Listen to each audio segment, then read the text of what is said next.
Assalamualaikum warahmatullahi wabarakatuh dan selamat pagi. Salam sejahtera bagi kita semua. Yang pertama-tama saya panjatkan doa kepada Allah Subhanahu wa taala yang telah melimpahkan rahmat dan kesehatannya sehingga kita semua bisa hadir pada presentasi kali ini.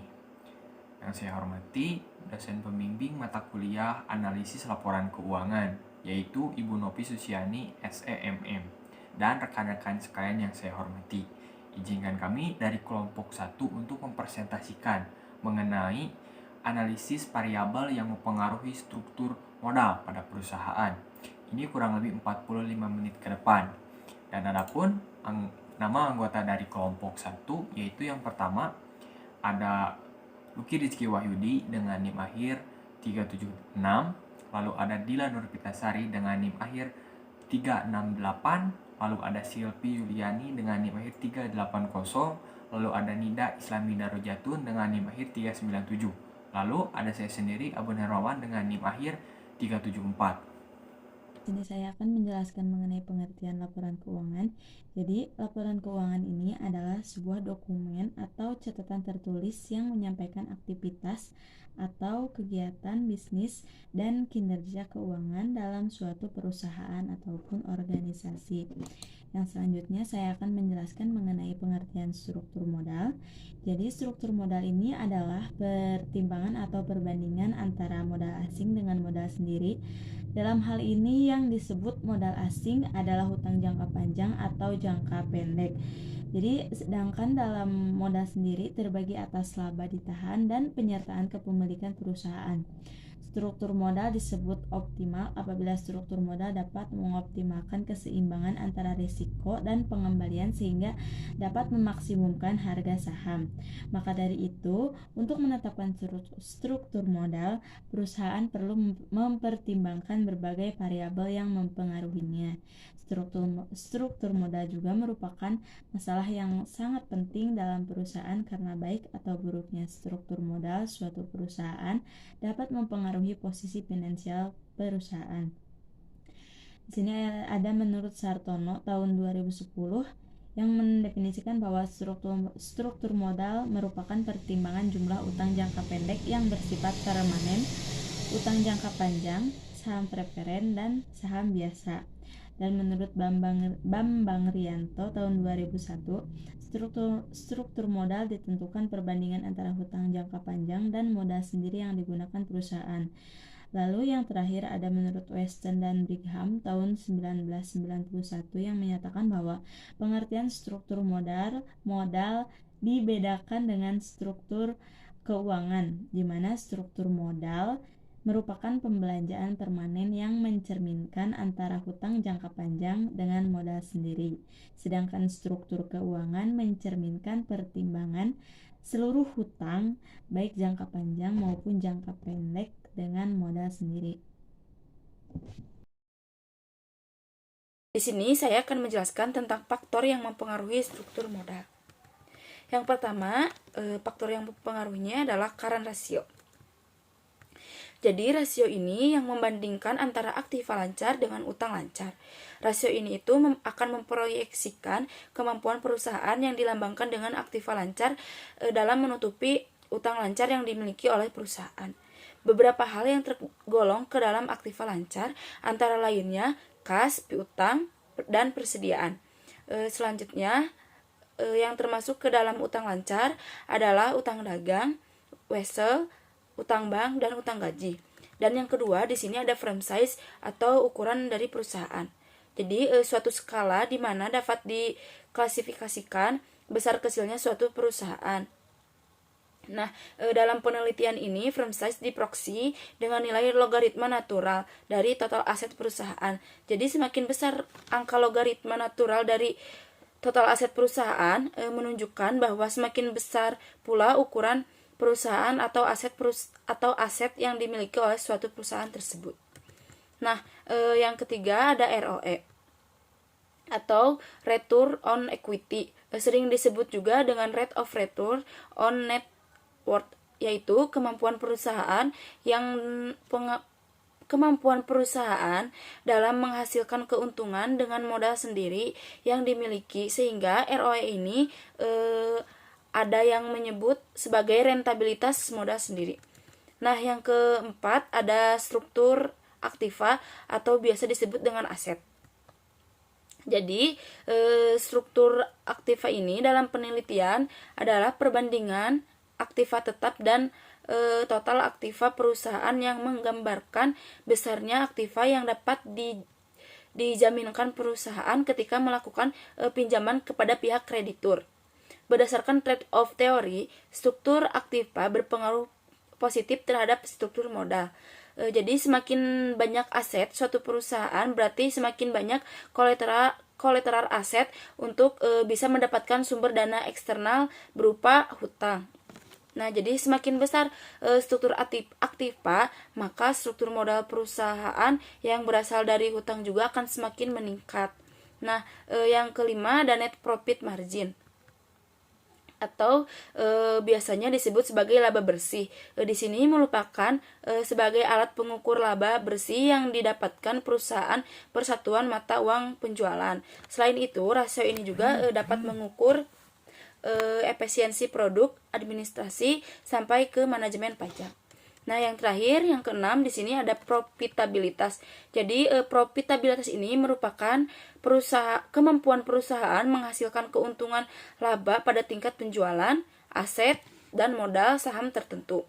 Perusahaan yang memiliki profitabilitas tinggi, maka perusahaan itu lebih banyak menggunakan dana dari dalam perusahaannya.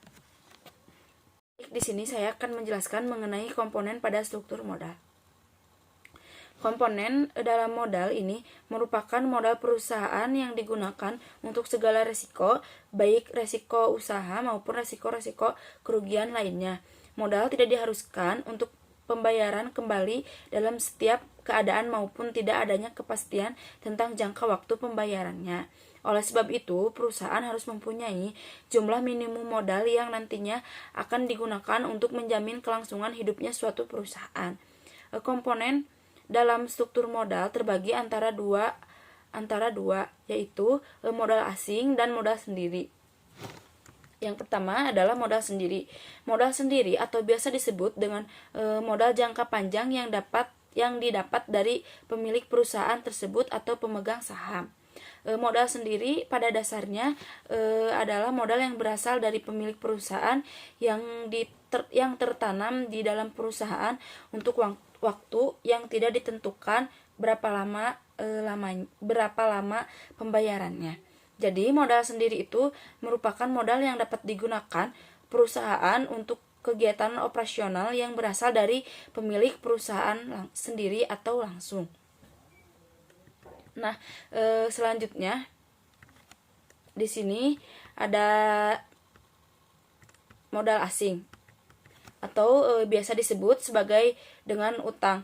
Salah satu sumber pembiayaan eksternal yang digunakan oleh perusahaan untuk membiayai segala kebutuhan dananya dalam pengambilan keputusan untuk penggunaan utang ini harus mempertimbangkan besarnya biaya tetap yang akan muncul dari utang berupa bunga yang menyebabkan semakin meningkatnya leverage keuangan dan semakin tidak pastinya tingkat pengembalian bagi para pemegang saham biasa.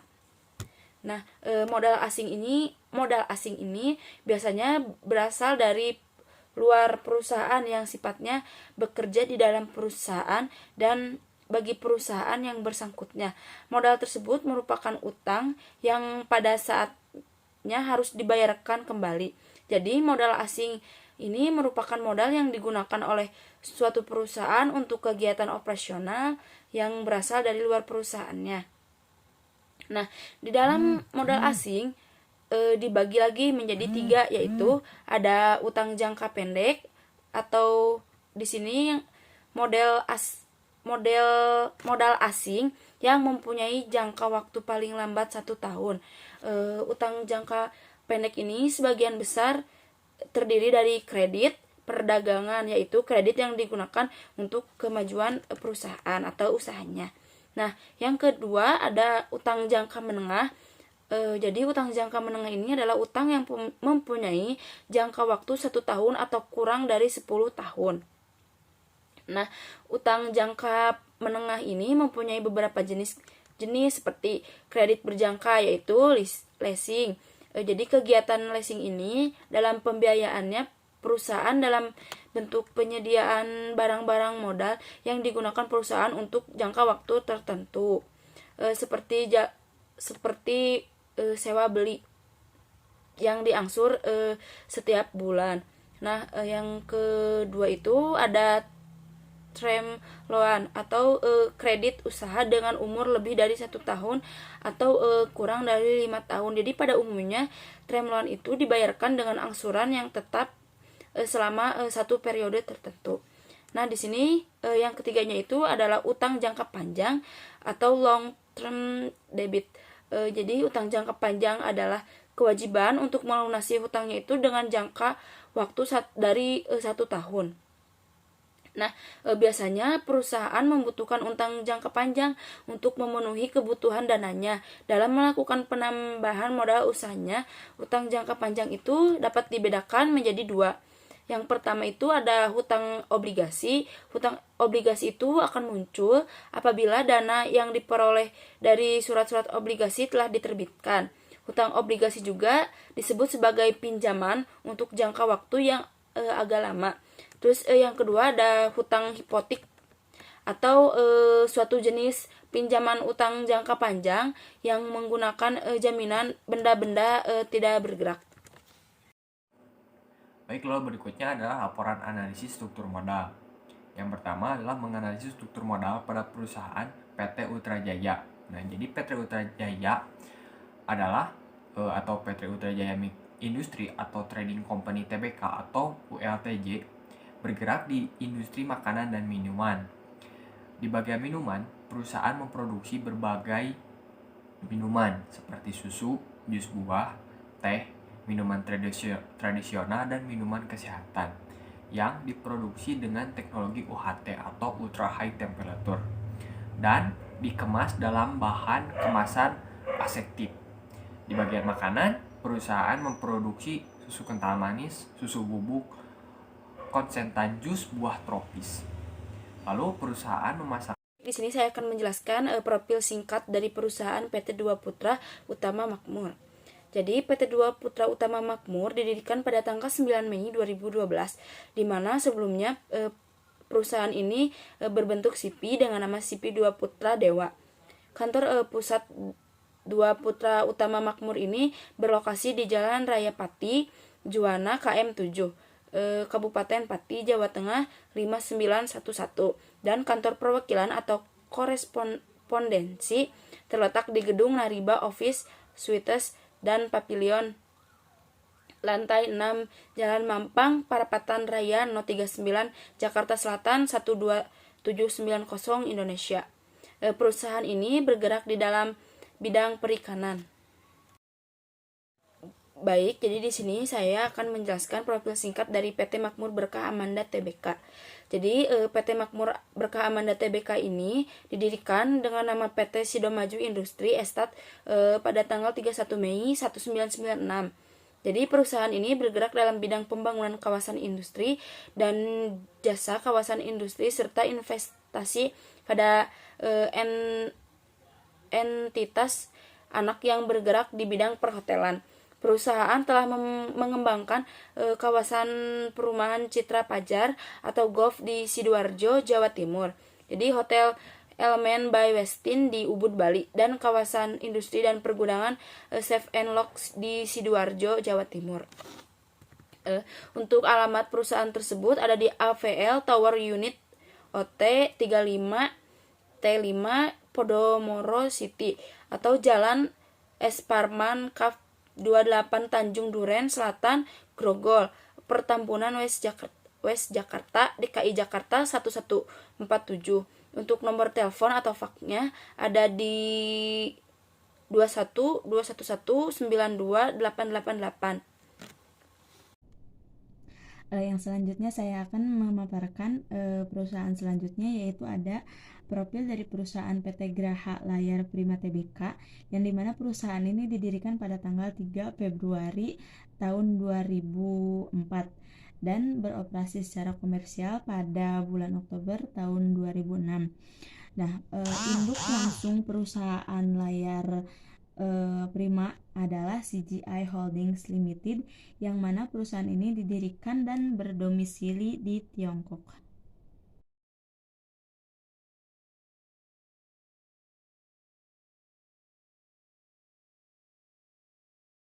Oke, next.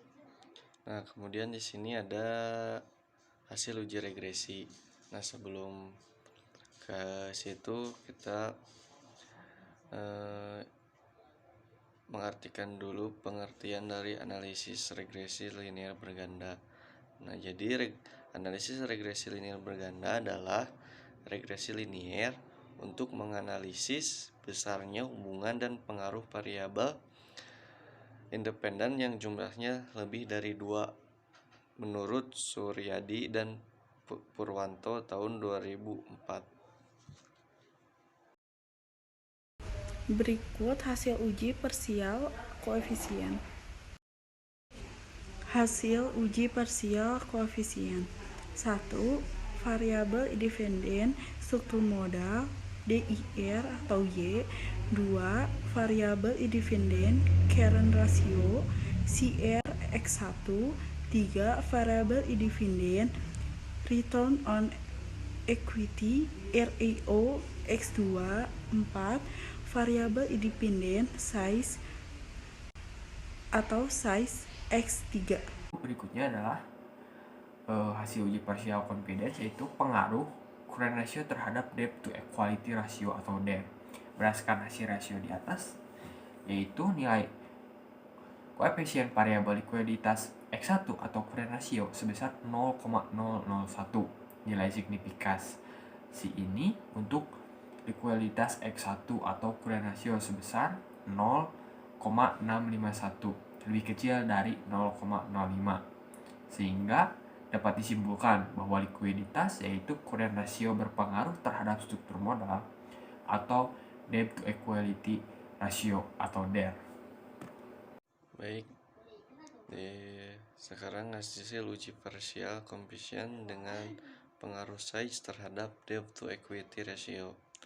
Dan berdasarkan hasil di atas, diperoleh nilai koefisien variabel aktivitas X3 atau size sebesar min 0,021, lebih kecil dari 0,05, sehingga dapat disimpulkan bahwa struktur aktiva yaitu ukuran perusahaan atau size berpengaruh terhadap struktur modal debt to equity ratio atau DER.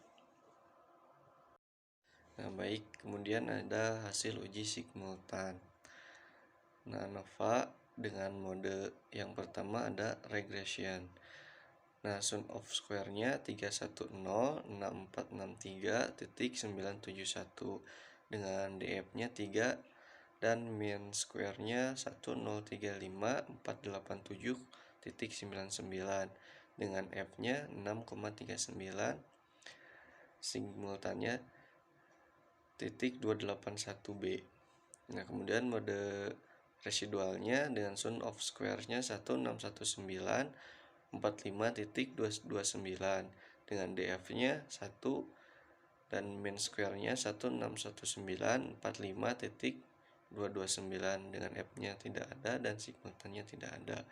Dengan jadi total dari kedua itu sum of square-nya 3268409.200, DF-nya 4, mean square-nya 161945.229 dan F-nya tidak ada. Mungkin itu saja yang bisa saya sampaikan. Saya kembalikan kepada moderator. Hasil uji simultan. Dari hasil di atas diperoleh nilai F hitung sebesar 6,394 dan signifikansi sebesar 0,281. Terlihat bahwa nilai signifikansi tersebut lebih besar dari 0,05. Hal ini menunjukkan bahwa CR XI, ROE X2, dan size X3 tidak berpengaruh secara simultan terhadap struktur model IR Y karena nilai signifikasi lebih besar dari 0,05. Kesimpulan, dari analis struktur modal ini kita bisa mengetahui pengaruh faktor struktur modal melalui cara perhitungan variabel X dan Y. Variabel X terdiri dari current ratio, firm size, ROE, struktur aset, dan net profit margin, dan variabel Y adalah debt to equity ratio. Selain itu, kita juga bisa mengetahui regresi, uji parsial, dan uji stem. Nah, demikian presentasi dari kelompok kami. Semoga hasil yang didapatkan dari presentasi ini bisa bermanfaat bagi kita semua. Jika ada kekurangan atas penyampaian atau tindakan saya dan teman-teman, saya ucapkan meminta maaf sebesar-besarnya. Terima kasih. Wassalamualaikum warahmatullahi wabarakatuh.